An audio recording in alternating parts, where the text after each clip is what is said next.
Bem-vindos e bem-vindos ao canal Teoria Social Latino-Americana. Hoje eu continuo aqui discutindo a gênese do nome e a ideia de América Latina do filósofo uruguaio Arturo Ardal. E aqui eu vou fazer o capítulo 2, primeira ideia de uma América Latina, no minúsculo, Michel Chevalier. Antes de continuar, eu peço aqui que quem está chegando agora, que se inscreva no nosso canal, e aqueles e aquelas que já nos seguem, que curta o vídeo e ajude a compartilhar e fazer com que esse material chegue a mais pessoas e assim incentive o trabalho que a gente tem aqui no canal seja continuado. Bom, feito isso, vamos ao que interessa. O Ardal começa dizendo o seguinte: setor da ideia de América, a ideia de América Latina é, por outro lado, um setor da ideia de latinidade. A ideia de latinidade tem duas grandes acepções que precisam ser assinaladas.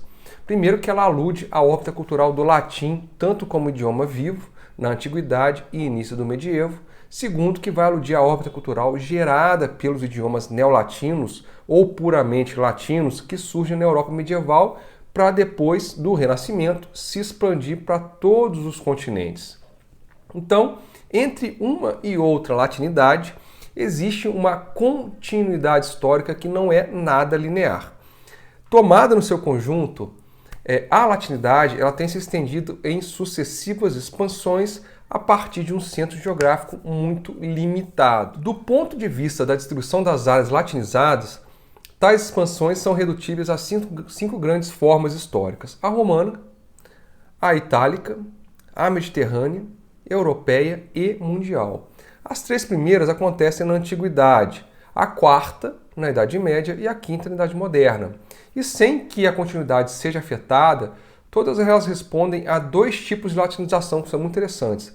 Aquela latinização que é realizada pelo agente latino conquistado e aquela latinização que é realizada pelo agente latino conquistador. Então, como é que começa aqui essa história, para a gente entender um pouco melhor? Roma vai conquistar e incorporar à sua própria população o elemento humano, daquela planície mais próxima e mais limitada, que tinha as suas cidades dispersas, que era o primitivo Lácio.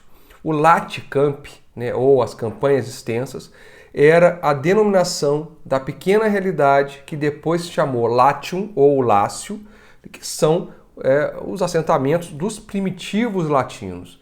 Esse primeiro elemento latino, primeiro rival e depois conquistado, vai terminar por impor a sua língua e a sua cultura, e aí você vê como é que funciona o agente latino conquistado.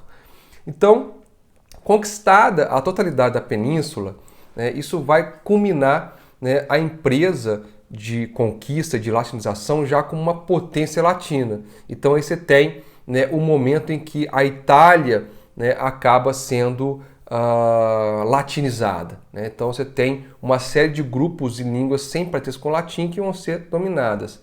A expansão mediterrânea do latim vai ser levada a cabo com essa itálica, quando o Império Romano se torna cada vez mais vasto e essas regiões são cada vez mais latinizadas.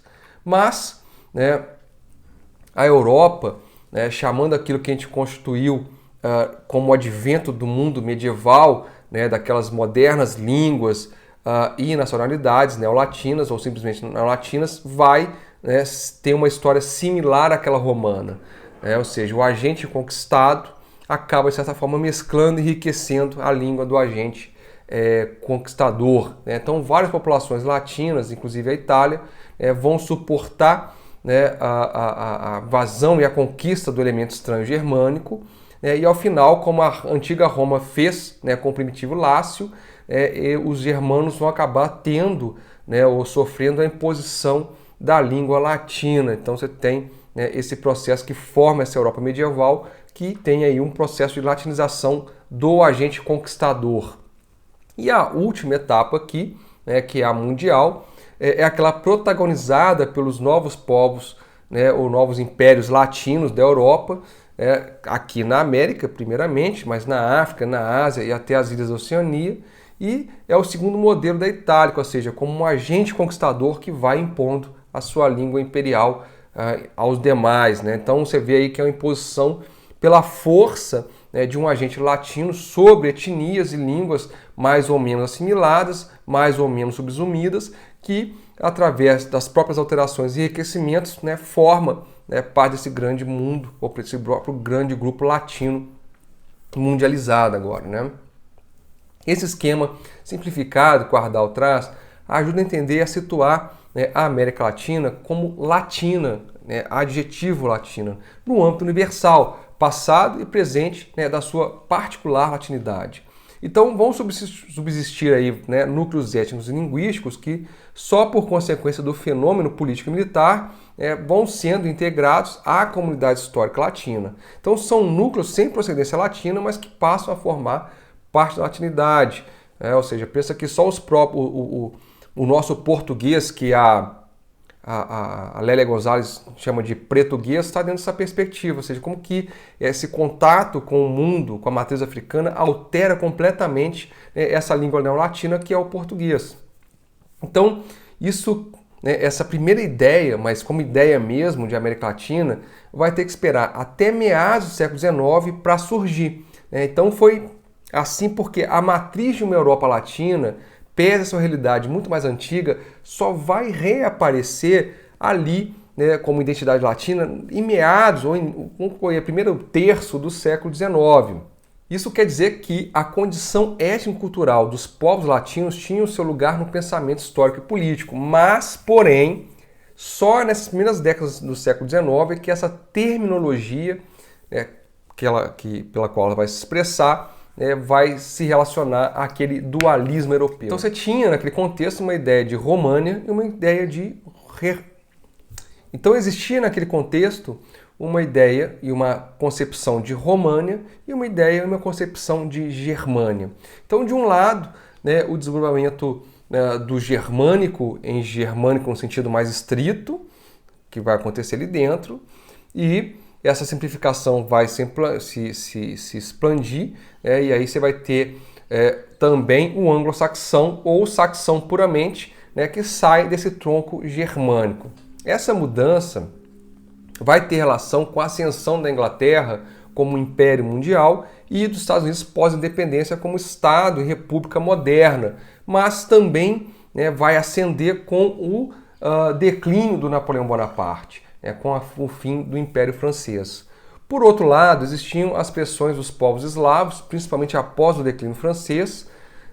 Havia também uma crise do mundo, né, turco-otomano, então você tinha toda uma disputa para ver quem ocuparia, né, aqueles espaços e quem se apropriaria de parte do botim. O Hegel, nas suas lições sobre filosofia da história universal, ele acabou aprofundando essa dualidade entre o romano e o germano.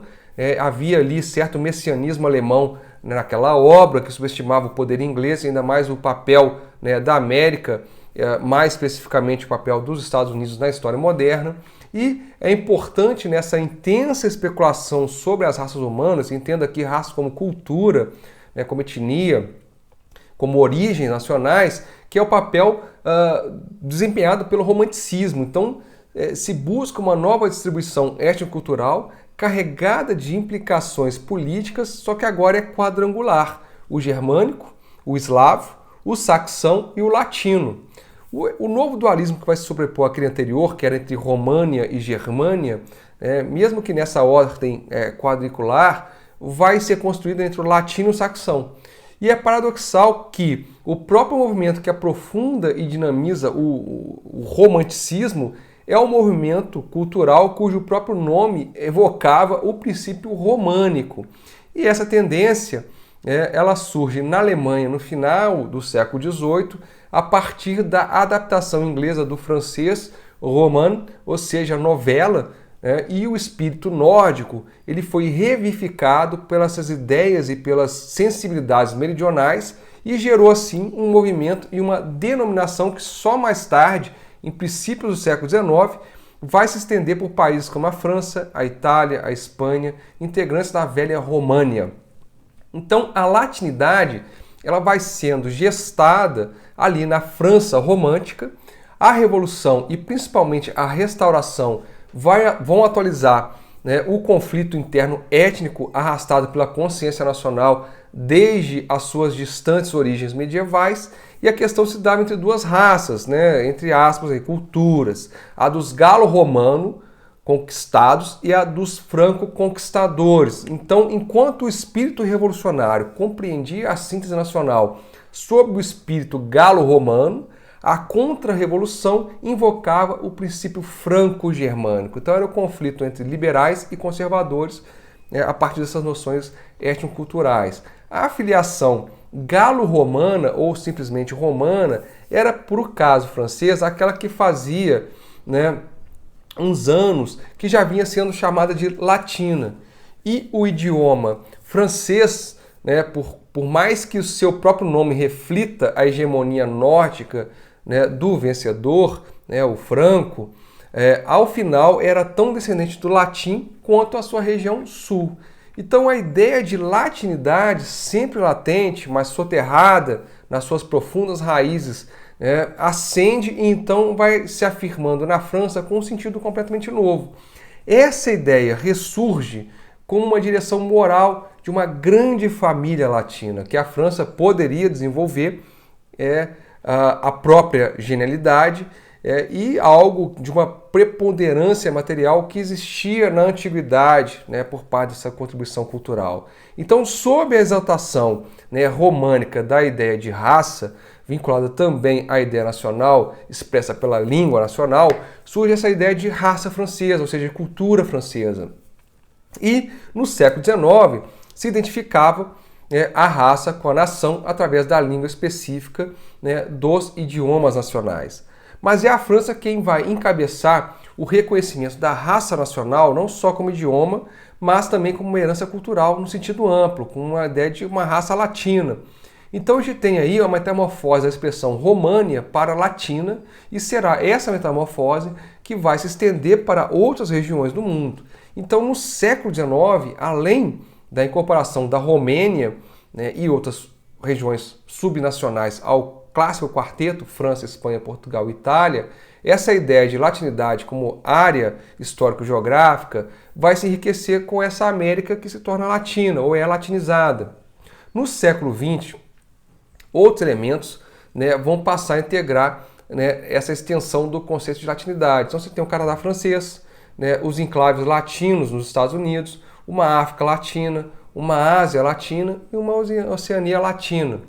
Porém, cumprindo assim o primeiro terço do século XIX, essa ainda indecisa ideia orgânica de uma Europa latina ainda não estava definida nem ali, quanto menos uma ideia de América Latina. Então, como a ideia de latinidade não aparece nos textos de independência hispano-americana, também não se encontra nos publicistas contemporâneos que vão se ocupar da mesma questão, ou seja, não está aparecendo ainda na própria Europa. Então a gente tem expressões como América Espanhola, América Meridional, América do Sul, Hispano-América ou simplesmente América.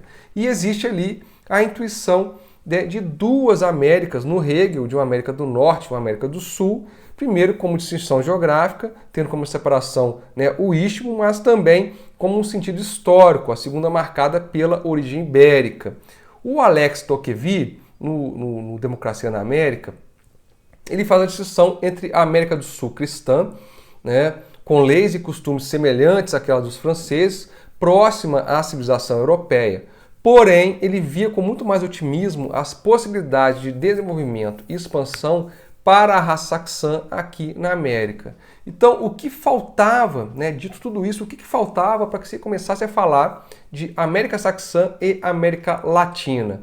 Faltava apenas inserir essas categorias étnicas de estrito povo nacional ou de enunciação étnica, mas com essa acepção mais ampla de povo histórico-cultural. Essa acepção ela vai ser dada pouco tempo depois por outro francês que também retornava de uma viagem aos Estados Unidos, mas também havia passado pelo México e por Cuba, que é o Michel Chevalier, nascido em 1806. O importante aqui desse autor é que as cartas que ele enviou a um jornal de Paris, que foram reunidos em 2 volumes, elas têm uma introdução, que ele não só faz uma revisão das categorias da filosofia da história, mas também é o local de origem da ideia de uma América Latina minúscula, tá? Então a América maiúsculo como um nome de fato e o Latina como um adjetivo. Foi um homem de confiança e conselheiro de Napoleão III, teve um papel importante em questões nacionais e internacionais daquele período, como o Tratado de Livre Cambismo com a Inglaterra e a expedição francesa no México. Foi um representante da burguesia industrial francesa com seus planos expansionistas. Ele reconheceu precocemente a necessidade de construção do Canal do Panamá. E no que interessa aqui, essa obra dele, Carta sobre a América do Norte, não há, segundo o Ardal, nenhuma referência à América Saxã e à América Latina. Mas a gente tem uma divisão entre anglo-americanos e hispano-americanos. E essa terminologia vigente na época guardava aí um profundo pessimismo em relação ao destino dos povos de origem espanhola, que eram, na verdade, desqualificados pelo Chevalier. Então eu vou citar as palavras do próprio autor. Abre aspas, parece, assim, que os anglo-americanos serão chamados a continuar diretamente, sem nenhuma intervenção exterior, a série de progressos que a civilização a qual pertencemos cumpriu sempre desde que deixou o Velho Oriente, seu berço. No entanto, que os hispano-americanos parecem não ser mais que uma raça impotente que não deixará posteridade, ao menos que, por um desses desbordes que se chama conquista, uma onda de sangue mais rica, vinda do setentrião ou do levante, não preencha suas veias empobrecidas, fecha aspas. Então ele via a percepção que nós éramos um povo condenado. Na introdução a essas cartas, o Ardal sugere havia aí um giro mental, conceitual e terminológico do Chevalier. Ele retoma esse dualismo entre germânicos ou teutônicos e latinos e românicos, ou românicos. Esse dualismo se decompunha na diferenciação interna à totalidade germânica, de preponderância do grupo anglo-saxão ou puramente saxão, dado seu papel cada vez mais protagônico na cena europeia pelos povos eslavos. O Chevalier reproduzia as teses do choque de grandes civilizações do século XIX, Oriente e Ocidente. Cabia à França, como maior representante dos povos latinos, não ficar atrás dessa nova etapa histórica que se abria. A preponderância do equilíbrio do mundo tinha passado aos povos de origem saxã. Então a disputa se dava entre Inglaterra e Rússia pelos espólios do declínio do Império Turco-Otomano, mas a grande ponte de ligação entre o Ocidente e o Oriente é a América. Então somos algo entre duas grandes civilizações orientais e ocidentais. E na introdução há uma avaliação positiva dos povos hispano-americanos. Então a gente teria reservado para nós um destino elevado e de dar grandes contribuições civilizacionais e materiais ao progresso geral da espécie humana. E segundo Ardal, essa revalorização tem relação com a ideia de uma Europa e América Latinas. Existiriam então duas Europas, aquela latina e a teutônica, uma românica e uma germânica, uma católica e uma protestante, e uma que se serve do latim e outra que se serve de línguas germânicas. Esses dois ramos, o latino e o germânico, se reproduziram no Novo Mundo. A América do Sul é, como a Europa meridional, católica e latina, e a América do Norte pertence a uma população protestante e saxã. Então a gente tem aí estabelecido uma ideia de América Latina, com a ampliação da sua filiação histórica no jogo dos novos valores em escala universal. Mas será só na década de 1850 que essa adjetivação ela vai se substantivar, ela vai dar lugar ao nome América Latina. No Chevalier, Latina para América é só um adjetivo. O Ardal lembra que em 1844, o Istmo do Panamá, nessa obra, o Chevalier propunha que a França, a Inglaterra e os Estados Unidos se pusessem de acordo para construir um canal americano. Mas se nessa obra ele nomeia as regiões como América do Norte e do Sul, nunca saxã e latina, e se em 1836 ele propôs a ideia de latinidade da nossa América como um adjetivo qualificativo, não era ainda a introdução e o emprego de uma nova denominação. Os anos 1840 foram os anos de difusão e imposição doutrinária em toda a Europa das novas categorias étnico-culturais. Então o Ardal resgata um francês contemporâneo do Chevalier, o Benjamin Pocel, residente no Uruguai nos anos 1840, que vai publicar dois livros que aqui nos interessam rapidamente. Estudios de los intereses recíprocos de la Europa y la América, Francia y la América del Sur, de 1849, e de Las Emigraciones Europeas en la América del Sur, de 1850. O primeiro livro, ele expressa um alarde diante do duplo avanço, rival mais convergente que é dos Estados Unidos e da Inglaterra sobre a América. Ele se pergunta o que a França faria diante dessa investida, porque ela não favorece a raça latina, que deveria proteger dos avanços da raça anglo-saxônica esses povos da região. O Purcell, ele fala raça latina e raça anglo-saxã, e o inovador é a antítese desse lado do Atlântico, entre duas Américas. Então caberia à França conservar para a raça latina a posse soberana dessa magnífica parte do continente americano. No segundo livro, o Purcell propõe que o meio de preservar a raça latina na América é a imigração para contrabalancear o peso dos anglo-saxões que avançavam por aqui.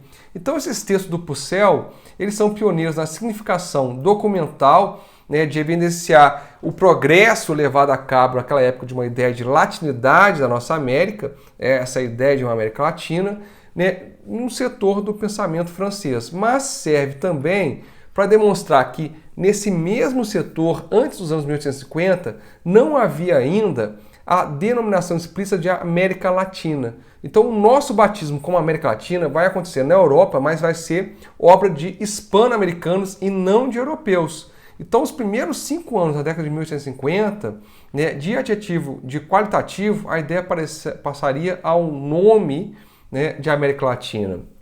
O Chevalier e o Purcell, eles elaboraram essa ideia de uma América Latina no minúsculo, no contexto de partilha do mundo, de impérios mundiais, e não elaboram algo similar ao nome América Latina como nome composto, como substantivo. A sua concepção, então, subordina o nosso adjetivo aos interesses da potência latina encabeçada pela França. Bom, eu concluo por aqui. Quem assistiu até agora, eu peço que dê o like no nosso vídeo. Quem acabou de chegar, que se inscreva se gostou do nosso canal, incentive a nossa produção. Como sempre digo, a América Latina existe, a América Latina insiste. Um abraço e até o próximo texto, que é o nome América Latina, o José Maria Torres Caicedo.